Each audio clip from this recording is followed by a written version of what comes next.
O eto, umpisahan natin yung talakayan dito.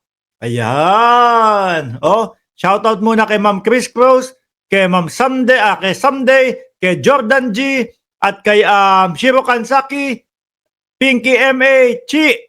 Shoutout sa iyo. Annalisa Oso at kay Mando na baka magtampo, no? O, game. Umpisahan muna natin sa ganito mga kababayan. AFP, Armed Forces of the Philippines, niluluto mid-range missile sa West Philippine Sea. O hindi ba, kumbaga kagalak-galak yan? Kasiya-siya ho yan mga kababayan? Naku, ang sasabihin na naman po ng mga DDS dito, mga bossing isinusuong na naman tayo sa digmaan nitong administrasyong Marcos, mga kababayan. Lagi naman po yan ang pinambabala nila Palibhasa ho, mga bossing, yung kanilang tatay, hindi lumaban. No, palibhasa po, ang dating Pangulong Duterte, wala hong ginawa. Palibhasa ho, mga kababayan, ang dating Pangulong Duterte, tumunganga lang. At naging chuchu o naging aso ng China, mga bossing. Babasahin ko po sa inyo ang balitang ito AFP, niluluto mid-range missile sa West Philippine Sea. Maaari nang magkaroon ng sariling mid-range capability MRC missile system ang Pilipinas dahil sa isinasagawang negosasyon sa pagbili nito. Sa makatwid mga kababayan, ang ating administrasyon o ang pamunuang Marcos, mga bossing, nagpapalakas po ng ating depensa, lalong-lalo po dyan sa West Philippine Sea. Aba, di ba good news po yan sa atin, mga kababayan? Good news po yan, lalo na po kung nakikinig yung ating mga bayani. Yung atin mga bayani na nagtanggol para sa atin, na nagbuwis ng kanilang buhay, upang ang ating pamumuhay ngayon ay maging malaya, mga kababayan. O di ba? Good news ho yan, mga bossing. Dahil po, yung kampo nung kabila na panay po ang paninira lang sa administrasyon, wala naman hong ginawa dati. No? Ni yung pagkukumpuni doon sa BRP Sierra Madre, kinatatakutan pa ho, mga kababayan.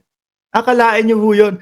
Pero iba po ang administrasyong Marcos, mga boss. Nakita nyo naman po. Patuloy. Kahit na ano pang ginagawa ng China sa atin, kahit na anong pambubuli ang ginagawa sa atin, tuloy lang po tayo sa pag-build ng ating depensa upang sa ganon, ang ating pong karapatan dyan sa West Philippine Sea ay magpatuloy at maging sa atin po talaga. Opisyal na maging sa atin. Sa atin naman talaga yan, mga bossing. Ang dating Pangulo lang ang medyo kumakupad. Ang dating Pangulo lang po ang hindi inasikaso ho. Kasi tubig nga lang daw ho. Kasi lupa lang. Ang administrasyong Marcos ang administrasyong Marcos, mga bossing, ay talagang sinusunod yung ating lupang hinirang. Hindi palulupig ang mamatay ng dahil sayo. Kita niyo ho yun? Hindi hahayaan na ni katiting o kapiranggot na ating kalupaan o ating teritoryo ay makuha po ng ibang lahi. Mga bossing. No? Napangakuan tayo nung 2016 election. Ano sabi ng dating Pangulong Duterte? Itatara ko ang bandila ng Pilipinas doon sa West Philippine Sea. Ang tanong natin na mamamayang Pilipino, nasaan na yun?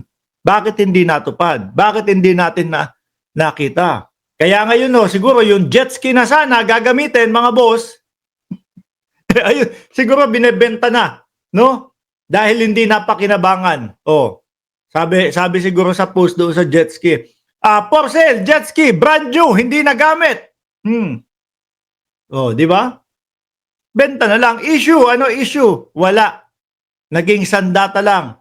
O naging pambola lang nung panahon ng 2016 election. Sabi dito, ayon kay Lieutenant General Roy Galido, Commanding General ng Philippine Army, ang MRC missile system ay mahalaga sa pagtatanggol ng exclusive economic zone ng bansa, lalo na sa West Philippine Sea. O, ang pagkuha ng MRC, missile system, biruin nyo ha, bukod po sa doon sa inutang ng Pangulo para dito sa taon na 2024, mga kababayan, nababayaran po, at ito, mga kababayan, nakakabili pa po ng mga kagamitan na pangdepensa po sa ating teritoryo. O, tuloy ko. Ang pagkuha ng MRC missile system ay magkatuwang initiative ng Army, Philippine Navy at Philippine Air Force upang mabantayan ang karagatan at airspace ng bansa sa gitna ng agresibong pagkilos ng China sa West Philippine Sea. Mga bossing, Menchi, Saudi Naval, nung dating Pangulo, narinig nyo ba yung ganitong kaingay? Narinig ba natin na agresibo ang China nung panahon ng dating Pangulong Duterte? Ipinagmamalaki nga ho ng mga DDS, di ba? Na nung panahon na yon, walang digmaan. Nung panahon na yon, walang ganito. Bakit? Kasi chuchu lang po tayo o inaaso-aso lang po tayo ng China, mga kababayan. Bakit pa tayo Bakit pa mag-aagresibo sila? Sunod-sunuran na tayo nung panahon ng dating Pangulong Duterte. Ngayon po, ganyan. Kasi lumalaban po ang ating Pangulo. Di ba? J. Timblique, watching from watching from USA, si Menchi, Saudi Naval.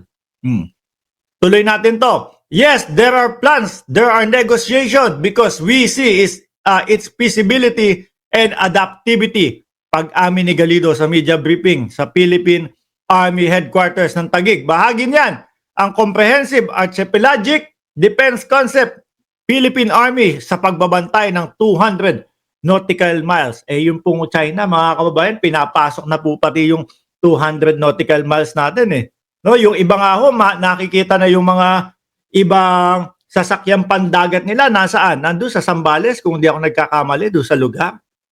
Di ba? Just Vincent.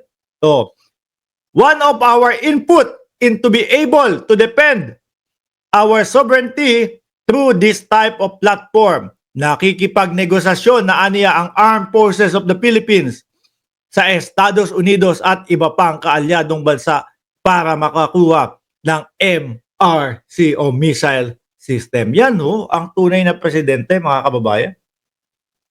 Palagay nyo kayo dyan sa comment section kung naibigay kay BP Sara yung posisyon na kanyang hinihingi no? Yung posisyon ng Department of National Defense, mga kababayan. Ano sa tingin ninyo ang sitwasyon natin sa West Philippine Sea? Malamang, tahimik pa din po. Bakit ganon? Baka chuchu pa din po tayo ng China. No? Malamang, hanggang ngayon, wala pa din pong mga balibalita na inire-repair po ang BRP Sierra Madre. Bakit? Nung panahon nila, gano'n naman di ba? Yung pagre-repair nila, kumbaga patago lang. Paduwag na estilo Ma'am Chris Rowe, shoutout po sa inyo. Yan ang tunay na presidente. Hindi po hinahayaan ang ating karapatan sa West Philippine Sea.